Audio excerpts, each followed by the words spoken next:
Yes. My dear friends, we have lighted the last candle of the wreath that marks the conclusion of the season of Advent and the end of this expectation and waiting. We are drawing closer to the fulfillment of the promise, which is joy and peace, the birth of Jesus. What is the message of the fourth Sunday of Advent? You know, God created us to be happy. That is the reason why He made us. He made creation.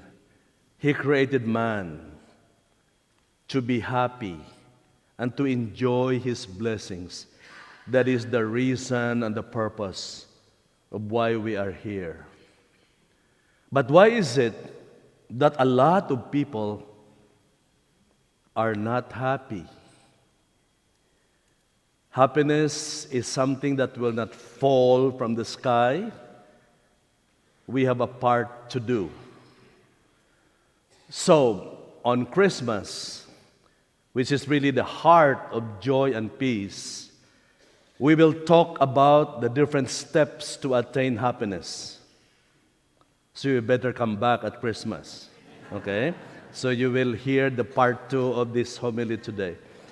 But in the meantime, what is the spirituality and the message of the fourth Sunday of Advent? We will talk about obstacles, things that prevent us from being happy.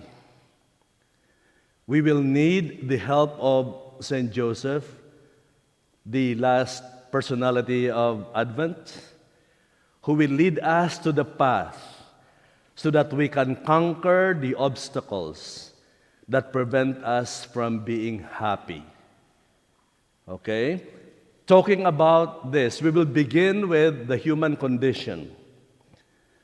We will begin with our nature, human nature. And to do that, we will need the help. I will introduce to you a Stoic philosopher, a mystic by the name of Arthur Schopenhauer. He was a philosopher of the modern period. His teaching about human nature is a reaction to the philosophy of Wilhelm Hegel that talk about the universal mind. And then Friedrich Nietzsche, who talk about the will to power. These philosophies were the foundation of the Das Kapital of Karl Marx. So Schopenhauer is making his reaction to this teaching. What did he say? Schopenhauer said that man, human nature, is absolute will to power.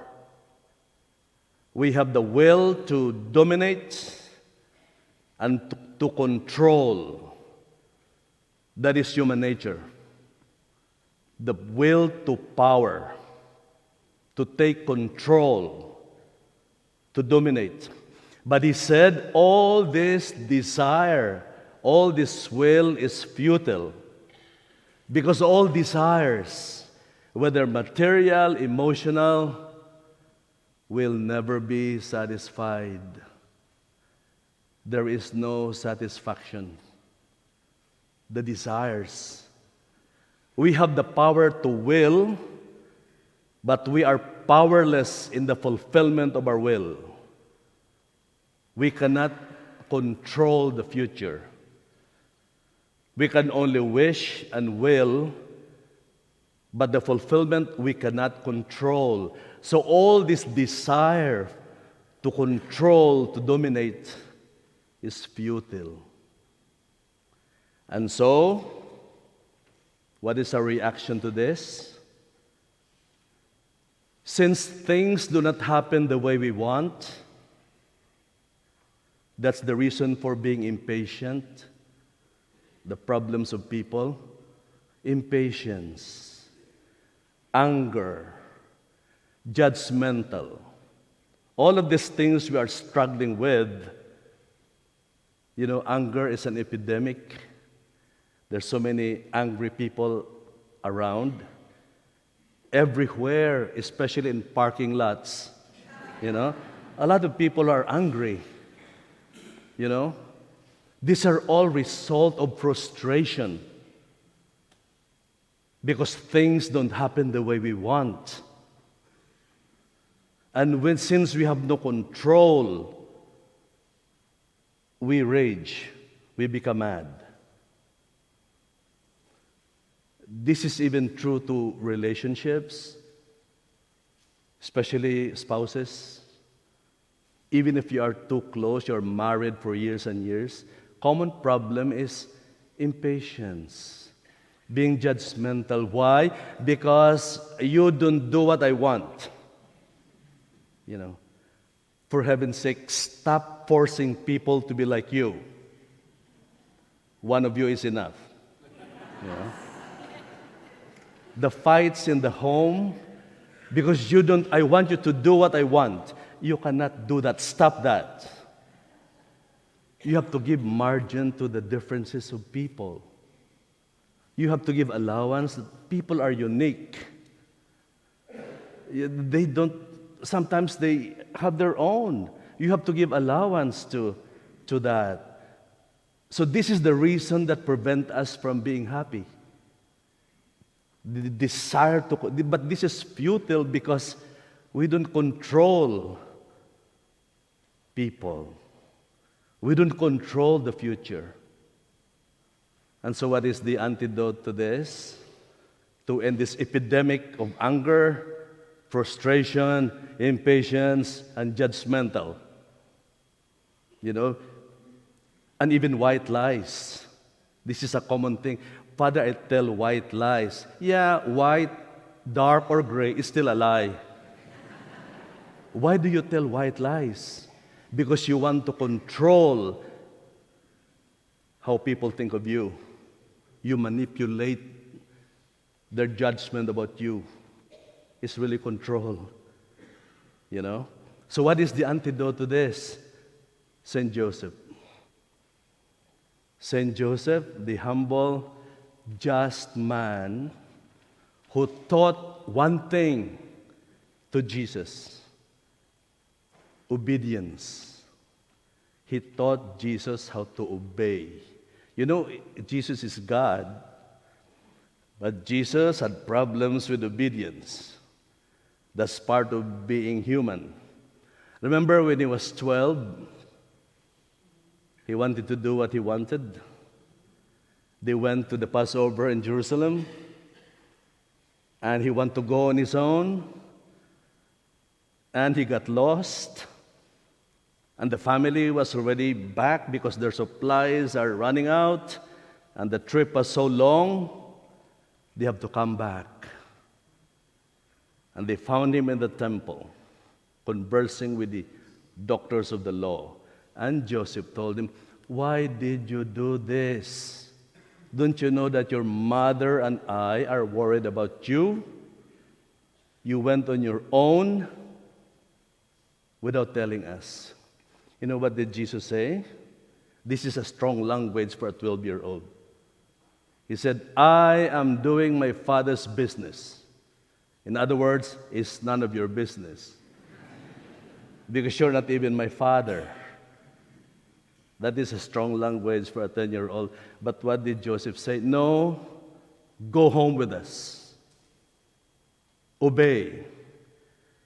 Go home with us.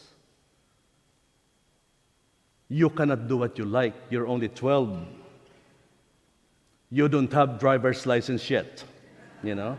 So you better obey." The boy obeyed. God obeyed. This is the secret of true joy and happiness. That there is a higher will, higher than ours, which is futile because we cannot control. there's a higher will. Obedience to that will give us joy and happiness. It is happening here in our parish. You know, it's happening very, very concretely in our parish. I want to share this with you because it is an inspiration. Every time I meet the committees, the ministries, even with the diocese, I always emphasize, guys, let us obey. Let us do things right. Honesty and transparency in accounting. The books should be open and transparent. Everything that we receive should be accounted for, that they do go to the right things, and that in the audit we gain the highest star. Let us observe what is true and what is good, and more blessings will come. Obey. This is the only way by which we fulfill our mission. And so, as you can see, I want to share this with you because I want you to be inspired. For example, our OCA has reached the 500,000 threshold. To be exact, more or less about 520,000, very short to our assessment. And our building campaign has passed 4 million. Yesterday, there was a couple who came, and Cindy called me late afternoon. He said, "Father, there's a couple here bringing checks worth more than 73,000 for the building." It is Moses who told the people of Israel, "Thus says the Lord, obey my commands, follow my statutes, and your prosperity will flow like a torrent in the desert." This is the way to discover joy and peace, obedience to the will of God. Not our own will that is futile because we don't control. This is the key to break and destroy the obstacle to attain happiness. Come back at Christmas for part 2. Okay. Very good. Now for the announcement.